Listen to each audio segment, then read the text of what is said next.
Welcome to another video game travelogue presented by Gunblade Guys and the Hero with 1,000 Potions podcast. My name is Tyler, and if you haven't heard my first travelogue, which was for Earthbound Beginnings, here's a brief review about what's going on here. A travelogue is basically an audio essay of my adventure through a video game. It is my personal narrative, revealing my thoughts and experiences as I play through it. I first heard about the Hylics series on Reddit. Sometime in 2020, there was a thread that discussed very under-the-radar RPGs that are worth checking out. One of the commenters mentioned Hylics and described it as an MTV commercial bumper on acid. I had never heard of an RPG described in such a way, so I had to check it out. I watched a trailer on Steam and became fascinated with Mason Lindroth's imagination, who brought his inner world to life in motion capture, a fairly unique alternative to the production of in-game graphics in an era where realistic CGI and quaint pixel art reign. I bought both the original and sequel on Steam, played a little of both, and thought that the second would make for a really great follow-up travelogue. I want to underscore to listeners that this is not a review of Hylics 2. I will not be going over the game's development history, I'm not going to compare Hylics 2 to the original, I'm not going to rate this game some number out of 5 or 10, and I'm not even going to make a recommendation that you should play it. I am not going to cover absolutely everything that can happen in this game. This is my personal experience. But only my personal experience. It is all of my cleverness and all of my foolishness. It is everything I experienced and nothing I didn't. This means if I missed a treasure or a skill or passed by some special secret or Easter egg, it may not even come up. So don't treat this like a guide on how to play Hylics 2. Treat it more like video game storytelling. This is simply Hylics 2 retold as a player experienced it, as the game unfolded before them. From beginning to end, each moment richly detailed, with illustrative descriptions that share what the adventure was like for me, plus music, sound effects, my reactions, thoughts, theories, and other humorous nuggets sprinkled throughout. With all that out of the way, this is Beyond the Moondreams of Madness, a Hylics 2 travelogue. Enjoy.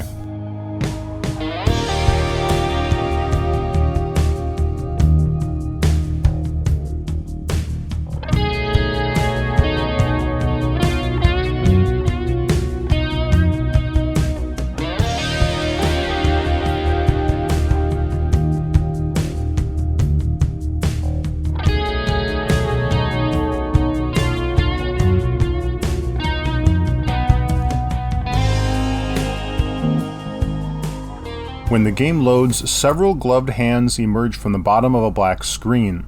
The fingers contort to take the shape of 6 letters, kind of like shadow puppetry, but instead of animals, it's letters of the alphabet. The 6 letters spell Hylics, Hylics, with another gloved hand that holds up a number 2, indicating that this is the sequel to the original Hylics. The gloved hands have a leather or latex texture, but are colored red, and their motion captures rendered in low fidelity, giving it a realistic look, although very grainy and distressed. The words fade, and the title screen appears.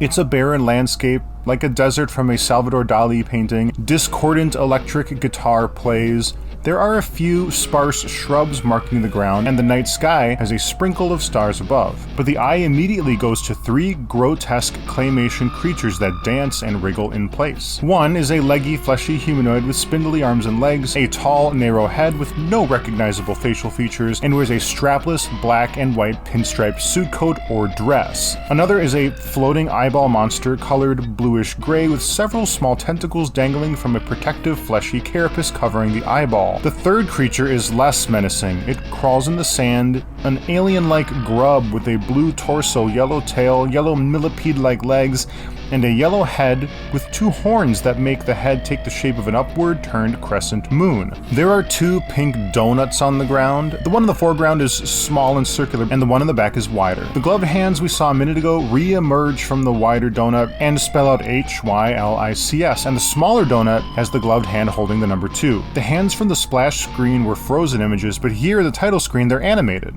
idling weirdly in place. Then a menu of options appears. New, load, input, and exit, with a Terry Gilliam-esque grayscale hand pointing its index finger at the current selection.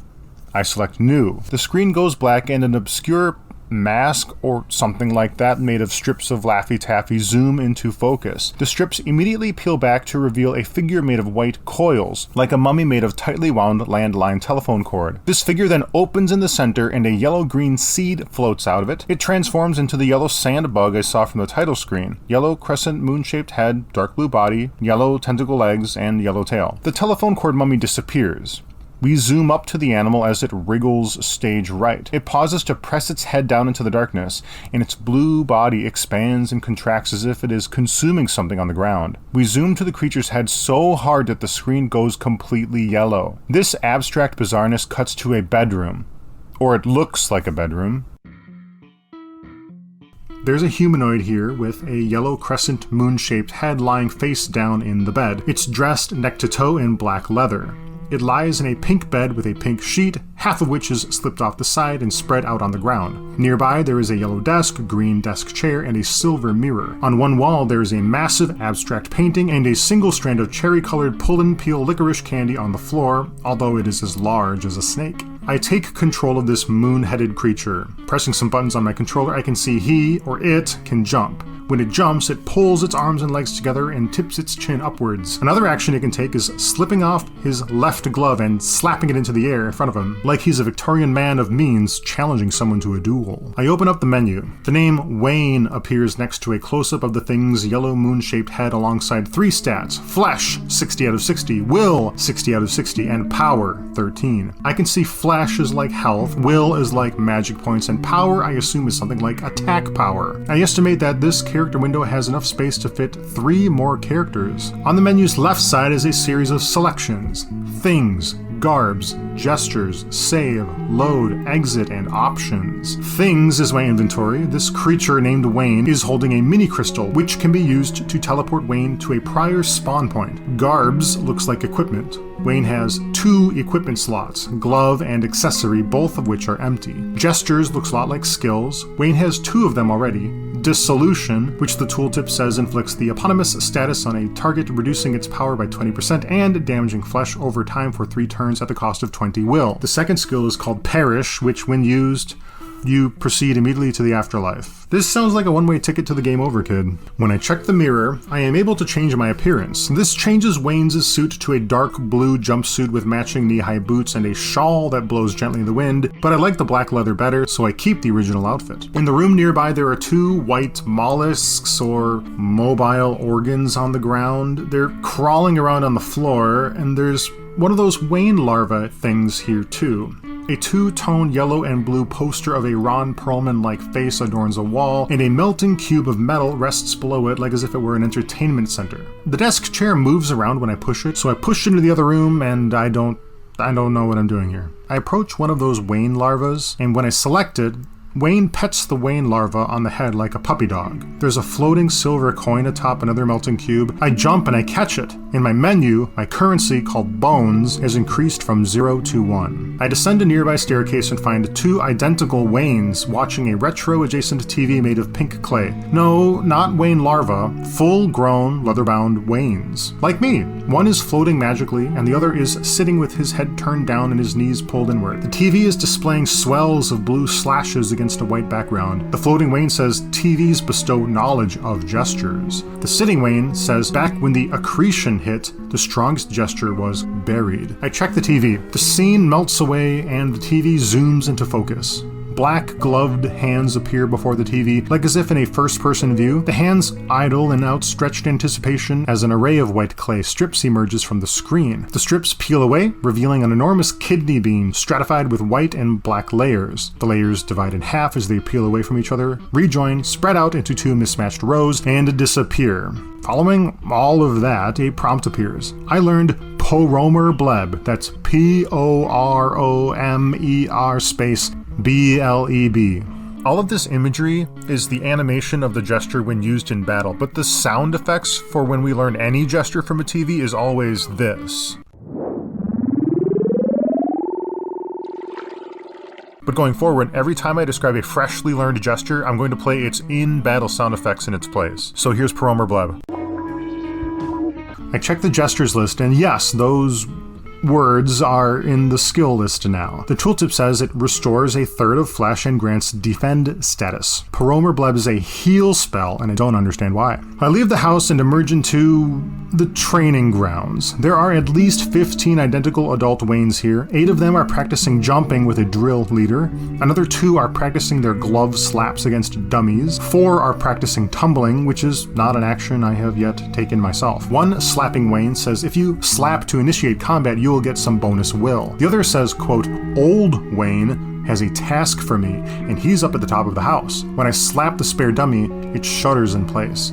The jumping drill leader says if I hold the jump, I will do a slow fall. One of the tumbling Waynes says the old Wayne says we have to be ready in case Gibby is reconstituted, and I wonder who this Gibby is. Another tumbler says rolling can help you avoid battles. A third tumbler says those who bear pneumatophores may dodge while airborne. Some may even briefly fly. I look up this word and I can tell you that pneumatophore describes a bladder of air. Oh, and I haven't said this yet, but I'm playing this game on a USB controller, and as I derp around the training yard, I discover L trigger is the run button and R trigger, well, that is the roll dash. Neither have cooldowns either, which is awesome.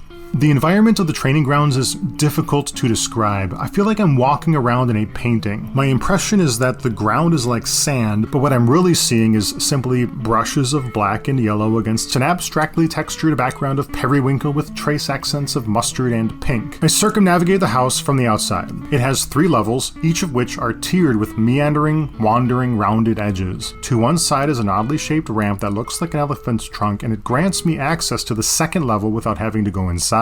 Some other structures nearby has no doors, and I'm inclined to think it's the corpse of some enormous thing drying out in the post-human sun. 2 stalks or antennas rise off it, creating platforms in the sky that are well out of reach. I climb the trunk and walk an exterior ramp lined by floating bones, to the 3rd level. Sitting under a colorful beach umbrella on a pink cushion is a horrific monstrosity.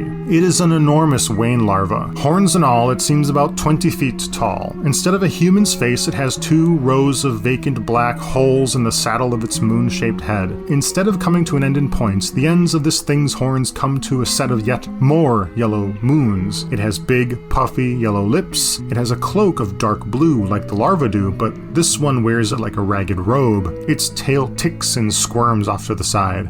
Is this the Old Wayne? The Old Wayne and Wayne larvae each had tails and dark blue things, I'll just call them robes, covering their midsections, but me, an adult Wayne, doesn't have those features. Am I concealing a tail and a robe inside this leather outfit? I approach the cushion, but I can't speak to it. I have to get closer. I jump onto the cushion, and it speaks. The stars forecast a flourishing of proscribed gestures. Gibby's agents work to reconstitute their master. Proceed west and seek our ally, Blerol. That's Blerol. That he might be forewarned. Alas, the others haven't completed their training, so you will go alone. I return to the house's interior to see what else I can find. I glove slap one of those creatures on the ground, not a larva creature, one of those other things, and it explodes into goopy sparkles of yellow and pink. Glove slapping a Wayne larva does nothing. Around a corner there's a staircase descending downward. Down here is a cave with another adult Wayne and the topmost tier of a chocolate fondue fountain burbling out of a hole in the ground. The nearby Wayne says pools with fountains are linked to the afterlife. From there, you may return to any such pool you've previously entered. There are jars nearby, 3 of them, and they each contain juice, cookie, and, quote, empty. I walk into the fountain, I sink, and I disappear. When I reappear, I'm on a beach with a single larva nearby. This doesn't look like the training grounds. Is this the afterlife I've heard about? Pink and blue waves gently wash against the shore. Something is sitting cross-legged atop a segmented column on a hill, but I cannot speak to it. A brown humanoid creature with a rat-like snout and doughy spikes pointing out of its head says, "These Wayne larvae have just emerged. They'll be sent to the house when their carapaces harden up." West of him is a land bridge that dead ends to a dying adult Wayne writhing on the ground. When I check him, I receive, quote, meat, and it disappears. A yellow vase nearby is storing a burrito. I take this burrito. Nearby, a hole in the cliff has an impassable gate in front of it. A ramp to its side winds upwards a couple levels until reaching a door to a room in the air held up by metal poles. I go in. There's another brown creature here standing in front of a clawfoot bathtub. It says, "Clean" means respite from bad statuses for a little while. Please go ahead. I check the bathtub and the screen blinks white. The word "clean" appears with yellow lettering over Wayne. I go up a staircase and find a room with a TV, but its screen is one of those metal grinders where it has two parallel cylinders with spikes spinning inwards. I check it. It says, "1 meat tendered. Maximum flesh increased by 1. It seems I have processed my dying clone into this machine for a permanent durability benefit. Creepy. Standing in front of an erect sea anemone sprouting out of the floor says, "I am using this one. Find your own." I step outside and find a plaza floating in the sky. A pool with another burbling chocolate fountain is nearby. The creature in brown standing next to it, stirring the water with an oar, says, "You gonna, select a destination?" A menu opens and I can select one destination. Wayne House. Nearby, there is an arch with a stone gangplank stretched out over a cliff. I jump to a trampoline where I can hop from column to column to reach that creature hanging out on top of another column near the beach. When I reach it, it says, "Machines upstairs. Warp pools past that. Welcome to the afterlife." I don't see anything else to do here just now, so I go to the pool. I sink and I reappear in the basement of the Wayne house. Now, our instructions by the old Wayne were to go warn this guy Blairall in a place called New Muldul. That's Muldul, New Muldul, which is to the west. I leave Wayne house with nothing but a couple snacks and 7 bones to my name. The game loads an overworld map. East of me is Wayne House, and east of that is a land bridge of looping and curling tubes. South of Wayne House is a beach, and west is a path that runs between 2 foresty areas. My instructions are to go west, but I want to see what's on the other side of this bridge, so I go east. I realize this tangle of bridge dead ends over the sea. However, there is an island I can jump to from the farthest side. After several attempts, I am able to land on the island, but I do not discover anything significant. Falling into the sea causes the screen to fade to black, where I am back again with Wayne lying face down on the beach near Wayne House. I go west. There is a humanoid on the map here wearing a strange metal hat. It says, "Those who possess pneumatophores may cross the sea north to Vuax's edifice," and I have no idea what that means. Past him, the path splits. Northwest is a castle or a temple, recognizable by habitable buildings, a dome, and a parapet held up by columns, all of which take the texture of sandstone-colored stalactites. Southwest is more path between tufts of foliage. I enter I don't even know what to call it, the structure, the Montezuma's castle looking thing. New zone. One creature welcomes me to New Muldul. Before me is a burbling chocolate fondue fountain with a steppable button before it. I step on the button, which depresses, and enter the fountain. I return to the afterlife, and the fondue tender at the top of the new teleport section says I have Wayne House or New Muldul I can go to. I return to New Muldul. There are small creatures on the ground that occasionally leap up into the air. One is a 3-legged Kong brand dog toy with a hole in the center, and the other is a coil of blue tentacles. When I touch them, they leap even higher into the air. Elsewhere, there are other leaping creatures. Some look like floating dolls, dancing cats, or other kinds of bundles of tentacles. Another creature in blue relaxing under the plinth of an enormous golden statue of a human-legged yet one-winged god knows what says, "Long ago, Lord Gibulus wisely ruled this land. That prosperous era was cut short by wretched anarchists." I find a Wayne larva. I pet it. I find a gold coin, or bone, near a door. It seems that gold coins are worth 5 bones. A 5-bony bill. Inside the door, a blue humanoid wriggles in place on a couch. It says, "It all comes down to a thoughtful use of consumables." The gray creature near him says, "If you meet Pool Man, burning is effective. Battle tips ahoy." Above the staircase beyond is a humanoid in a blue cap and red robe weaving from side to side. It's a store. It sells burritos for 6 bones, juice for 5, muscle applique for 200, and organ fort for 300. Muscle applique permanently increases power by 1, and organ forts are an equipable item that gives 35 flesh, 3 power, and 12 will. I buy nothing because I don't have very many bones. Elsewhere in New Muldul, a sprinting figure in red says, "Calthemite husbandry brought us prosperity, but it also made us a target for opportunists." like Vuax. A humanoid creature in silver with its hands on its hips looking down on the statue courtyard says they're doing a big excavation in the southwest. I try to get a closer look, but was savagely whomped by galliforms. Whatever they are, beware galliforms, everybody. The roof, one floor above him, has a plank pointed westward over the water, encouraging me to leap and float across to another structure on the other side. I manage to snag all of the bones floating in the air, guiding my jump, but I am unable to correctly land on the misshapen island and each time fall into the sea, reappearing face down in the new Moldal beach. I move on from this challenge and see what else I can find here. A long-necked creature like the one speaking to the anemone in the afterlife says, "It all happened so suddenly. Vuax's troops abducted the cafe owner. Without coffee, we'll be defenseless against spores." He's standing near a hole that drops into a cavern. I jump in, and inside there's an unopenable gate to the west and an exit to the east, but is otherwise unremarkable, aside from the, general weirdness of absolutely everything here. Another blue humanoid lying next to another hole says, "Heat me, O sun," and I jump down this hole. What the fuck is going on here? 3 creatures wearing illuminated hard hats, gas tanks on their backs, and holding a power tool that has a circular saw at the end of a long stick are slicing at the cavern walls. Sparks illuminate the misshapen sides. One sings to itself, "When Hylics are frondos, the harvest time's upon us." Another says, "The fronds are obviously valuable, but it's important to trim them anyway so you don't get pool men." A third says, "Sometimes we find them too late and then you just have to tear them out before they turn bad." You hate to see that.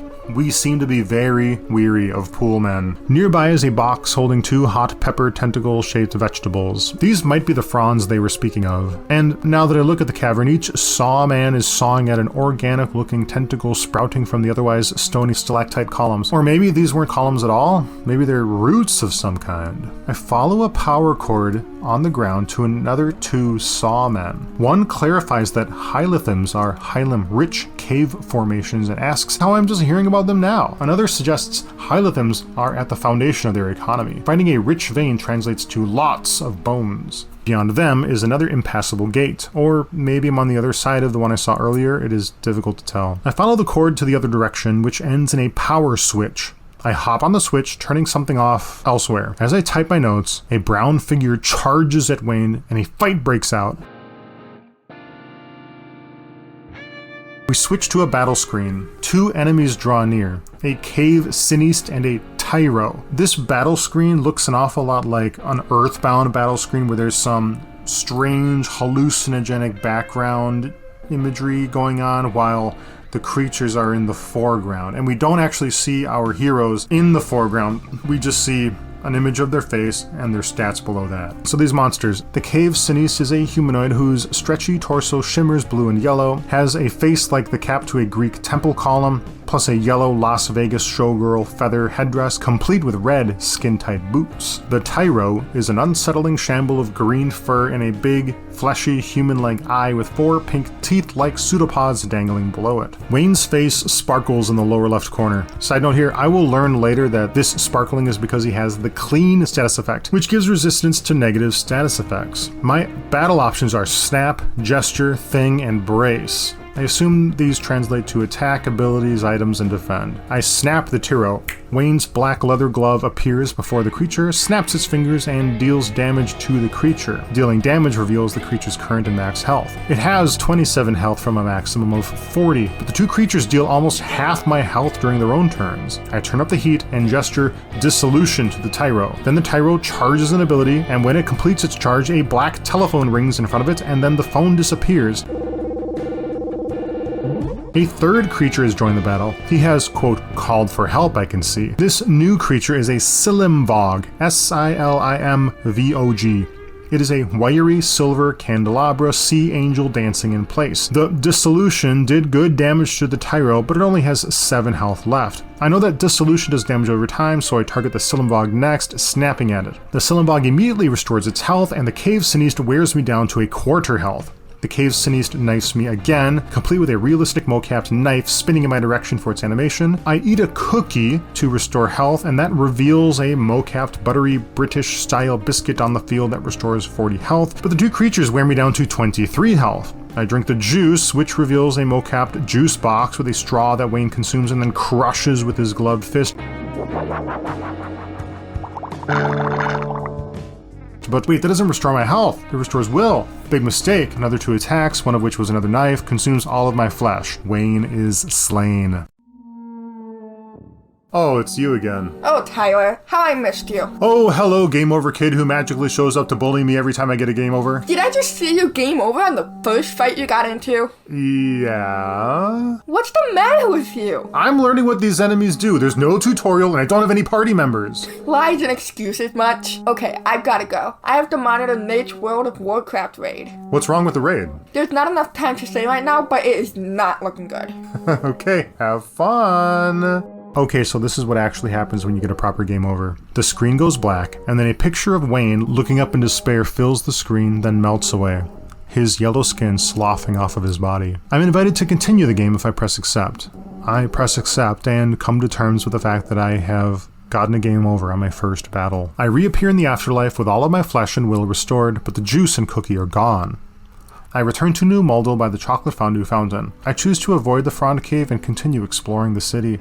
A silver humanoid standing over a stable of the same slappable critters I saw at Wayne House says, "Slapping bugs is a great way to restore your flesh and will. Try it out sometime." That's good to know. That is really good to know. Inside a house, Wayne speaks congenially to a horrific humanoid covered in red pine needles and a faceless head taking the shape of ox horns. Dedusselman, how's it going? That's spelled Dedusmuln? It says, "No, I am Smoldundi." Dedusselman went north, across the ocean, chasing rumors of active cabinets.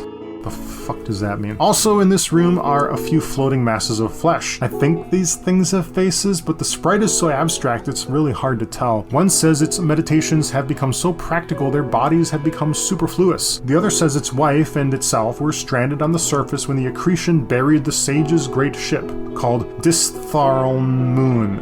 That's the name of a ship, Distharln Moon. A spiral staircase takes me to a room with a yellow briefcase. Inside I find boots. I equip boots. It gives me 8 flesh and 6 speed. Wonderful. Another door is locked from the inside. I climb a tower and pass a bridge that has 2 flags flying the image of a metal fist and something like a crown against a blue background. Past the bridge is something that looks like a manor. 2 silver humanoids stand by the entrance. One says Chief Blerol is not in at the moment, but I'm invited to go in anyways. The other says I knew Vuax would betray us. That villainous slug!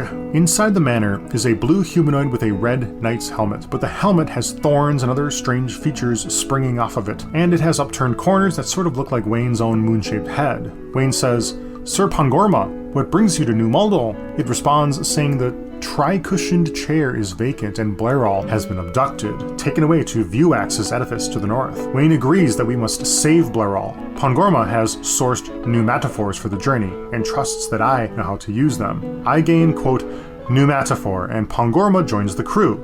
Just north of Pangorma is a large green couch, the tri-cushioned throne, I presume. Elsewhere, there is a bulky creature in Beetlejuice slacks standing in the way of a staircase. I speak with it and it says, "None may enter the treasure room so long as I am here." I turn back. With a new party member, I decide to go back to the Frond Cave and see if we can actually win a battle this time. I re-engage the Cave Siniste in Tyro. We focus the Tyro, hoping to burn it down before it calls a friend. After Wayne snaps it, it flees. The Siniste holds its ground and we defeat it. We get a few bones, an antenna, and some meat. Antennas increases charge's potency when given to a massive monitor, whatever that means. What is charge, by the way? Not the tooltip's job to say. Farther into the cave, another sawman asks me if I have any juice. I don't, and he says his vitals are failing. I return to the store and buy some juice and give it to him. It is only now that I realize that the switch I hit earlier opened the gate and does indeed connect to the room that I thought it did. When I give him juice, he thanks me by giving me a key. I can use his monitor. It has Soul Crisper. I enter one of the locked doors I saw earlier, and there is an antique radio console sitting next to a potted plant waving in place. Seriously, this room looks like something straight out of the 1950s. I check the machine, and it zooms up to fill the entire screen. Wayne's hands appear in cryptic animation, like the time I learned the health restore skill, but this time the animation displays a red circle that simultaneously burns and drips as wet sounds play out.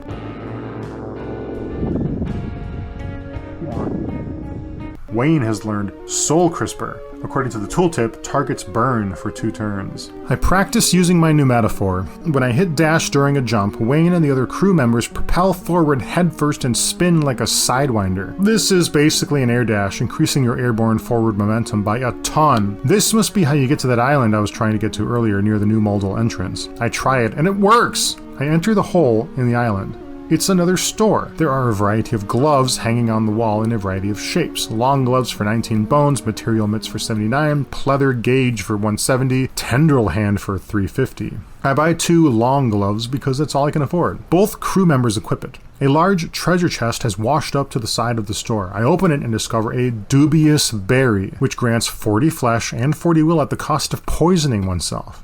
A poisoned apple, let's say. I leave New Moldal and return to the humanoid in the overworld who said I can get to the landmass north if I use my pneumatophore. I soar over the channel and into an all-new landmass. This is a tiny island. It's bizarrely shaped and has something like a helipad hanging off the west side, and a towering sculpture in the shape of a melting double helix with a red holographic spaceship spinning in place at the top. I enter this structure, or I try to, but what happens is a prompt appears saying, "Call airship?" Hell yes. But then it says, you must first acquire an airship. Oh, thanks. There is another plank of land on this island pointing northeast. I pneumatophore over it. This is a much larger island. A wide, sandy beach gives way to sandstone cliffs with grassy hills beyond. A winding path around a lake leads me to a freakishly shaped fortress of cream-colored stone, and I enter it. This must be Vuax's edifice. I begin in a large, sandy courtyard with strange sculptures and baobab-like trees. A winding staircase leads me to tall, blue double doors, but I cannot enter. As I'm leaping around the fortress walls, I fall into the drink and wash up to an all-new beach. By the way, I'm getting really good at washing up on beaches. A canoe and some bones are nearby, but I cannot operate the canoe without a paddle. Nearby is a tented lodge. Outside, a spiky humanoid with a head of 2 green horns but bearing no discernible face stands over a fire where a plucked tyro is roasting on a rotating spit. I recognize this thing. It looks like the ox-horned thing I saw at New Moldal, the thing that Wayne mistook as his friend Dedusselman. Wayne says the same thing to him. Dedusselman, how's it going? Wayne! I'm infiltrating the fortress. My research says that an intact cabinet lies within its walls. What's this thing's interest in cabinets? Intact cabinets. Wayne invites him to join forces. Dedusselman agrees and hints that a canal leads under the fortress walls. He offers me a paddle and Dedusselman joins the crew. I check the cooking tyro and acquire meat. Inside the tented suite is a golden bone and a suitcase holding a cupcake which restores half my health and grants defending status. 4 tyros charge down a spiral stair nearby, and a fight breaks out. It's a tyro plus 2 new creatures, a feral hydrostat and a road flame. A feral hydrostat is a quadrupedal dog-like monster with a texture like creamy meringue with 2 worm-like tails, an undulating mesh of tentacles where its mouth would be, and 2 mouths on top of 2 creamy eye stalks. A road flame is a human-sized upturned carpenter's nail with 2 spindly legs and no arms racing forwards at me full bore. I take a moment to browse Pongorma and Dedusselman's gestures. Pong, can I just say Pong? Can I just say Pong? Pong also has the life up and defense ability Poromer Bleb, the fire dot Soul Crisper, but also lightning, which deals almost double the damage of a basic attack and stuns the target for a turn. The animation for lightning is spectacular. The black gloved hand dashes a finger to one side of the battlefield, then to the other, and then jabs the finger forward, from which a jagged beam of electricity blasts a single enemy. Dedusselman also has Poromer Bleb and Soul Crisper, but has foam armor, which cleanses burning and leaking status elements while temporarily increasing maximum flesh. It looks like these gestures are unique to these particular characters. The road flame does a continuous attack that doesn't hit very hard, and the other creature, the feral hydrostat, does simple basic attacks. When the fight is over, the creatures drop bones, meat, and antenna. I explore the area before I hop into the canoe. I find a fondue portal and flip the switch nearby, and atop a malformed tower I find a banana which restores a whopping 75 flesh. I take the canoe into the edifice and reappear in a cavern. I climb a staircase and see 4 prison cells. Before I can grasp what creatures are behind these bars, a brown figure charges me. we fight another Silembog and a Cave Sinise plus a new creature called a Mycetic. It has a large yellow head with 8 yellow balls rolling back and forth in separate grooves on its face, wispy arms, and 3 tentacles that dangle below a blue cloth covering its torso. I recall the Cave Sinise dealing good AoE damage with its knife skill, so I focus it first. I get it down to single digit health, but the Mycetic heals the Cave Sinise with an ability called Stem Cell, whose animation features a spinning Christmas tree-like fishing hook, which makes the Sinise recover health, and then the Sinise recovers more health by eating a mo-capped cupcake. Now that it's defending and regenerating health at the same time, I refocus my energies on something else. Let's try the Silembog. The Mycetic summons literal shields of meat around itself and all of his friends, and they all have defense status now. Crap. Next time, I'll try to burn down the Mycetic first, but it's too late now. The Silembog is already at half health, let's just try to finish the job. Eventually, the other 2 go down as well. Man, that was a harder fight than I expected it to be. I glove slap a nearby organ, creature, bug thing for more health. One cell is empty, but another has an eerie, humanoid-looking thing with the head of a gray vampire squid swaying in place, plus several diminutive creatures I saw new modal. And then another cell has a simple bug, but the last cell has a large creature that looks like 3 humans lying on the ground melted together around an antique transistor radio and then painted dusty blue, with a neck rising above the mess, holding up a cylindrical head of nothing familiar except an array of external gills that contract and release with every bob of its freakish neck. Good God. There is also a door here. I recognize doors. There's a door here. This door is locked, so it might as well be another cell to me. I get into a few more battles in the courtyard beyond. I encounter a familiar enemy, an Electrolan. Now, I haven't fought him before, but this is the floating tentacled eyeball I saw on the title screen. It has abilities like Tentacled Lash, where its eyeball bulges and the lashes strike a single crew member, bursting it and poisoning it. It can also put all of my crew to sleep with sleep spores, and then Tentacle Lashes on the same turn. He does this repeatedly when he's the last enemy on the screen. I die, and we return to the afterlife. Wayne is slain. I'm back! Okay, now that game over was on purpose. I wanted you to come by again. I wanna show you something. Yeah, right. Come over here into the kitchen. We got this brand new fridge I want you to check out. Why do you want me to check out your fridge? Well, I heard your birthday is coming up and I have a present for you. Okay, stand back. I'm opening the door now. Have a look inside. Oh my gosh, it's a puppy! Wait a second. It's a hologram! Hey, Tyler! You tricked me! Damn it! Hey! Let me out! Alright, now that we've taken care of that, we can get back to focusing on the game. Now, where was I? I tender my meat again, and my health goes up by 11. But was that for Wayne or just everybody? I can't tell at this point. I'll remember to check max health values next time. It's about here that I realized there's no leveling in this game. You simply tender meat, and that's just how you increase your durability in this game. I fondue portal back to Vuax's edifice and return to the courtyard. I feel like if I used Pongo's stun ability smartly, I would have been able to defeat that Electrolan. I'll remember that next time. I take the canoe back into the edifice and walk the ramparts. I get into a fight with a Cave Sinise, Feral Hydrostat, and Electrolan. I decide to be killed in this order: Sinise, Electrolan, Hydrostat. When it's time to take down the Electrolan, I realize he counters with the AoE sleep plus single target burst poison, so the stun ability is basically a must. I do that, but he counters with a 1-2 attack anyways, which I find confusing. I glove slap bugs for more health. A train of Tyros passes by. I successfully glove slap for an advantage to the start of the fight. It's 2 Tyros and a fucking Sinise. I burst the Sinise, but when I burst the Mycetic with lightning, I realize it's the caster that gets stunned, not the target. I got that totally wrong back there. In the northwest corner of this area, I find a brown, 3-legged chicken mutant with the size and heft of a bison. It looks horrifying. I fight it. It's a Galliform. The thing is absolutely hideous. Its gizzard spume ability vomits an organ that oozes a fluid that gives dissolute status, which is a dot that also reduces attack power. It also has a haste ability whose animation is a human dancer thrashing about at increased speed standing on an antique device displaying a rack of rapidly pumping pistons or something like that.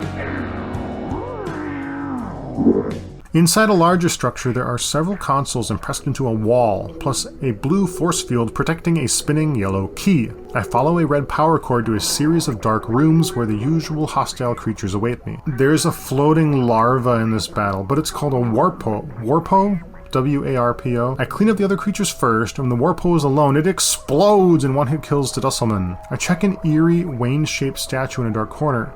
Its head spins off, and I find a soul sponge inside, which revives a dead ally. Convenient. I climb a cave wall, and at the top, the cord terminates at another console with mini cartoon Wayne cycling through a run animation on the display. When I select the console, the screen fades away.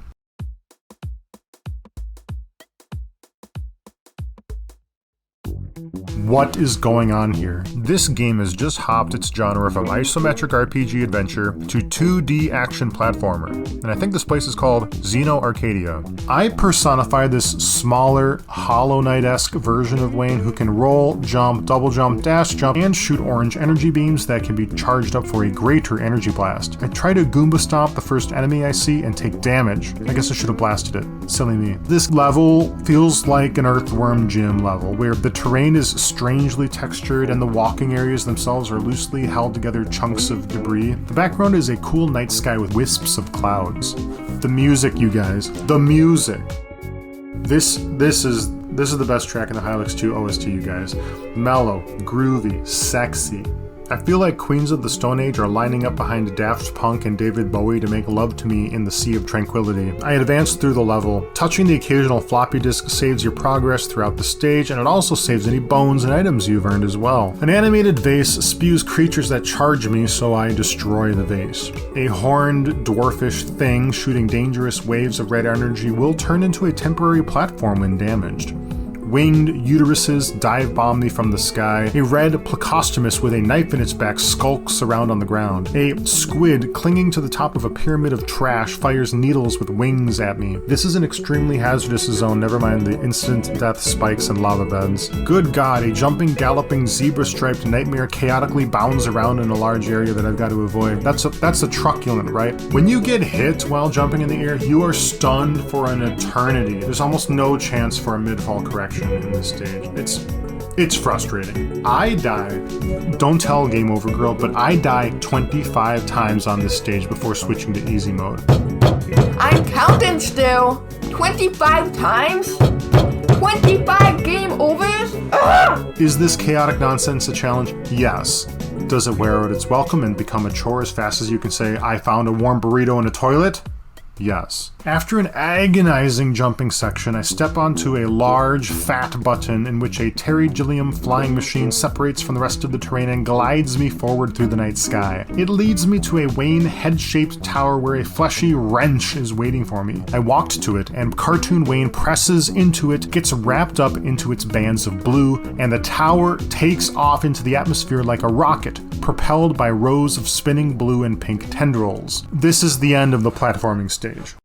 We are back at the console at View Axis Edifice. I'm sure I missed some secrets in the arcade nightmare world, but that's fine with me. That was rough. That was a chore. Now let's see if completing that level released the force field nearby. Yes, it did. It's gone, and I acquire the tower key. Higher up the edifice, I encounter the Pool Man. A Pool Man is a bipedal humanoid made of pockmarked chalk and with two stalks coming out the top of his head, sort of like a man in an Easter bunny suit. I remember hearing someone say burning is effective on him, so I try it. It's effective enough, and it drops pool wine when it dies, which grants increased attack power and maximum will, but has a suspicious side effect that the tooltip does not explain. The next time I get into a fight with a Pool Man, it multiplies itself by giving its duplicate the original's current health value. It multiplies repeatedly throughout the battle, which I have trouble keeping up with given my team's limited items and resources, never mind the other enemies I have to contend with in this fight as well. The Poolman's Lambast attack, which is a combo featuring slaps to the face, adds insult to injury.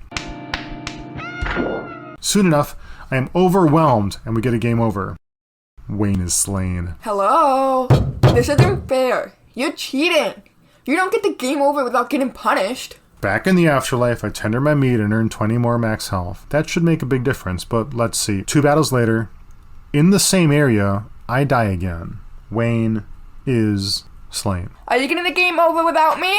I can hear you dying in there! Okay, I'm back now. Determined to get it right this time. I reach the top and find a locked door, but there's a path that continues to the right. I take the path to the right and find a grand hall lined with bones, decorative pools with large twists of coral, and an enormous hairy monster sitting on a throne with 2 minions waving palm leaves over him like as if he's a pharaoh. I'm afraid a boss fight is in my future, and I turn heel to go check out that locked door first. Inside is a small room of polished porcelain pink with a treasure chest to one side and a drain in the center of the room. Inside is a paper cup, for which the tooltip says simply, "Sea Cooler." I go down the drain, and it takes me to the lower levels of the edifice with the option to return to the treasure room. Oh, how nice. So let's go see this big, hairy, air-conditioned guy. He's about 15 feet tall, red, and hunched over. His no face looks like two bullhorns fastened to a fat boat anchor. He says he is Vuax and presumes I am here to steal his guests, or, prisoners. But someone named Odozir granted him the power to keep me from meddling. Nothing will stop Hylics Xylem, and that he anticipates my demise. We get into a fight with Vuax and 4 Tyros. I have this harebrained idea to have all 3 of my crew members drink pool wine on the first turn, and so I do. To hell with it, right? I'm desperate, but more so, I'm afraid. I've been getting my ass handed me in basic fights, and this is my first boss battle. So we hit him pretty hard, and it seems like the buff's effect only lasts 1 turn, and when it's over, my crew are put to sleep. Not awesome. Vuax can attack with clawed fingers, which is a single target burst, but he also has a charge-up ability called Spiky Circular, which bursts allies and foes alike, killing some of his friendly Tyros and a friend that the Tyros called in for help, but the chance of victory is slowly slipping through my fingers. My only hope is to kill Vuax first and hope that the battle simply ends then, but a few turns later we don't make it. Wayne is slain. Hello? Hello? Okay, I'm back for round 2. I burst Vuax as hard as I can, totally ignoring the 4 Tyros. Hey, Vuax has a probability to destroy them on his own, doesn't he? Wayne issues Crisper, Pongo issues Lightning, and Didusselman also issues another Soul Crisper. Second turn, Wayne Soul Crispers again, the Tyros all stab me, and Vuax restores health with a cookie. We're pretty much out of will by now, so the crew snaps at Vuax, hoping that will clean up the rest of his health. It works! Vuax explodes into gooey fibers, and a large spinning silver key takes his place on the battlefield. But the battle carries on. The Tyros are still here. We still have to clear the Tyros. Hylics 2 is no bullshit about their boss battles. You must even clear the non-boss creatures in the encounters. The Tyros are all calling for help. 2 newly invited cave sinists are throwing knives all over me, and it's too much. Wayne is slain. You'll be really sorry.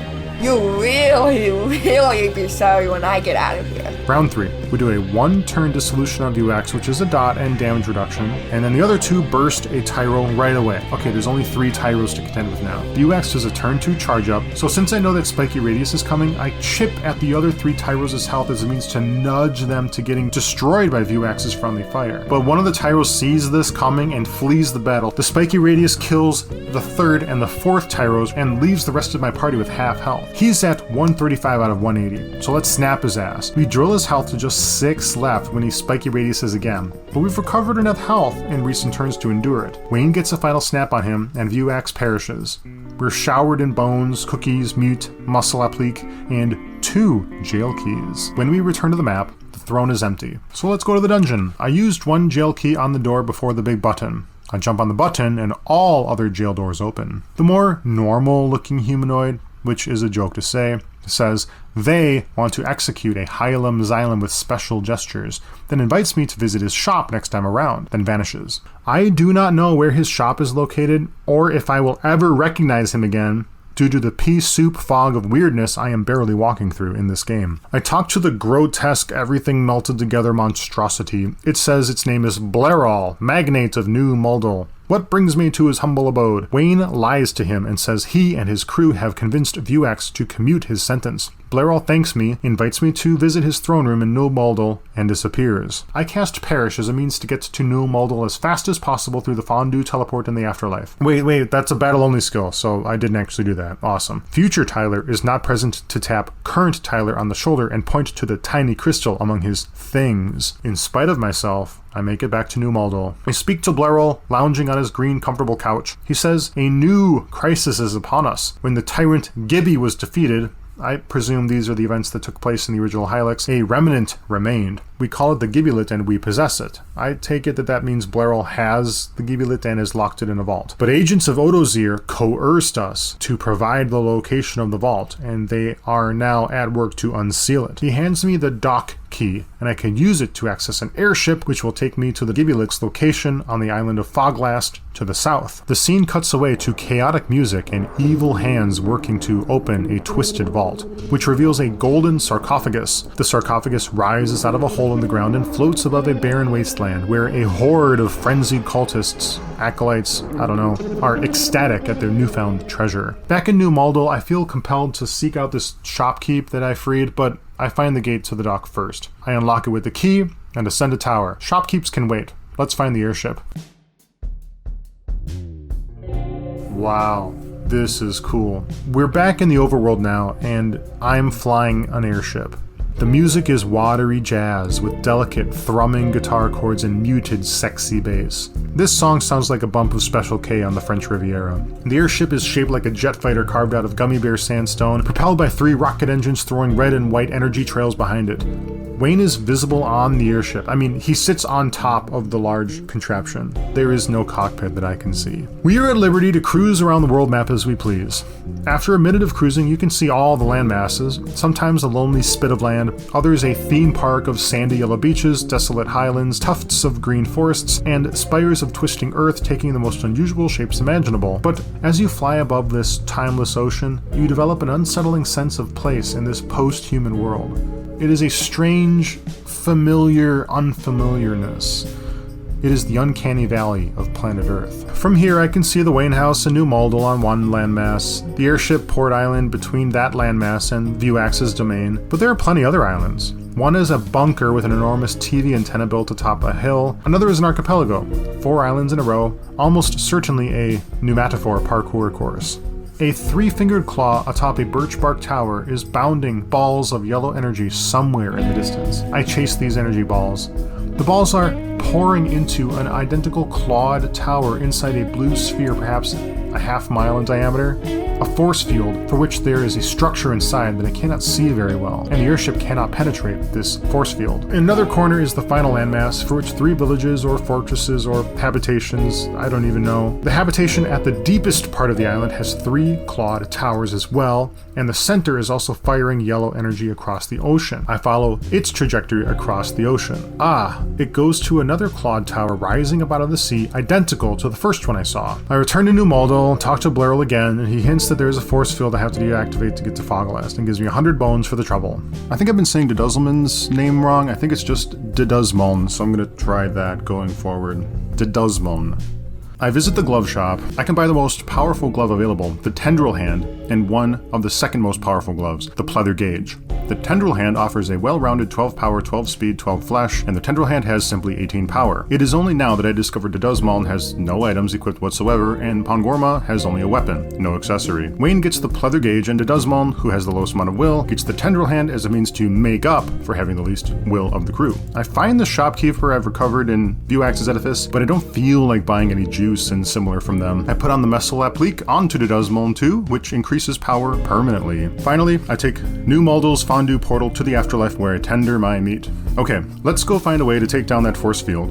I recall that fortress with the 3 claws, so I land the ship on that island, but I can't land the ship just anywhere, just specially designed airship landing pads. I land and walk to the first point of interest thing. It looks like an enormous hip bone pressed up against a cliff. Inside, a human with blue skin, a green rain poncho, and a red, wide-brimmed hat that looks more like an electrical outlet cover is driving a spear into the sand and twisting the end around. I can see 4 of them here in the clearing. 3 are at work while a 4th watches the others while standing on top of a large, heaving duodenum that has a large yellow tumor of fat on each of its segments. I discover a juice box. It is my juice box now. One of these guys says they get the juice beasts from a foreign supplier and that a new egg was brought to the house recently. The second of these folks reviews the several careers he's had in his lifetime: Calthemite motivator, sympathetic jumper, and contract extruder before settling on juice ranching, and they farm juice from these enormous viscera-looking worm things. The third laborer says a lot of folks nowadays don't know where juice comes from. The foreman asks if I can feel the frequency, and then says he expects this one will be ready soon, referring to the giant worm vivisected digestive system he's standing on. Another rancher nearby says ranching is clean, honest work. I ascend a ramp and walk under a gate flying the new Moldal flag. Up here there are clusters of slappable creatures. Another rancher on a ledge welcomes me and gives me a rancher poncho. Pongi equips it. I enter a room with several monsters that look hostile to me on one side, but the other has a TV. I race to the CRT and select it. Wayne's hands come up on the screen as a few sound effects and abstract claymation animations play out. We learn Fate Sandbox, which according to the tooltip is a buff in which its target will be immune to negative statuses for 3 turns, but is ineffective against stunned targets. It costs 50 will, which is a huge amount considering my crew has at a maximum 35 to 60 will at the moment. I walk to the cluster of creatures and slap the nearest one. No effect, but I can talk to it. It is a creature with a blue, human-like face, a spiky bone helmet, red rain poncho, and shiny leather leggings. This is the most human-like thing I've seen all game. It says, "Ah, Wayne, help me out here." And we enter into a battle. As the battle screen loads, I can see this person has joined my party. Its name is Samsnosa. And the 4 of us are in a battle with a Poolman, Electroland, Truculent, and a new creature called a Koturd. It looks like a powered-up version of the Silumvog I'd met earlier, but instead of a silvery sea angel body, this Koturd looks more like a yellow snapdragon wearing a pleated baby blue dress. Wayne soul crispers the Poolman first because holy shit, that can get out of hand.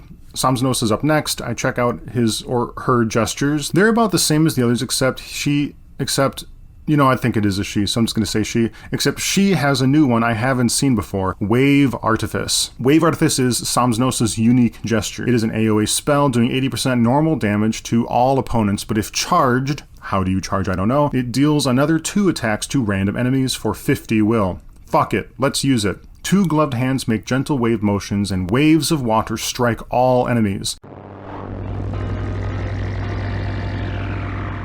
Of course, the Electroland puts us all to sleep next, and I should have known better. Every other time I hit the Koturd, it renders itself invulnerable to the next attack. When you clear the invulnerability, it deals a huge amount of damage to a single target. The rest of the battle ends easily enough. When it's over, Samsnosa thanks me and says the monsters hid themselves inside a juice beast egg. You know, like a Trojan horse, or a Trojan intestine. Pongo says they are agents of Odozir. We earn a worm room key, which we can use at their headquarters north of here. A fridge nearby has another pair of pleather gauge, which I equip to my new party member. I pause to review my crew. I have 4 characters and I know so very little about them. Do we learn more about them in the original Hylics game? I have no idea. I have a moon-headed man, a female-looking poncho person, a bull-headed soldier man, and a spiky helmet guy wearing an adult-sized onesie. They all know each other, but how? And why? Samsnosa is the most human-looking one. Did she drop into this world somehow? Maybe that would have made for a better audience surrogate. Although Wayne has an undeniable air of a leading role about him. Maybe it's the leather. There isn't anything else here, so I leave the Juice Ranch and march north and arrive at the Forked Fortress.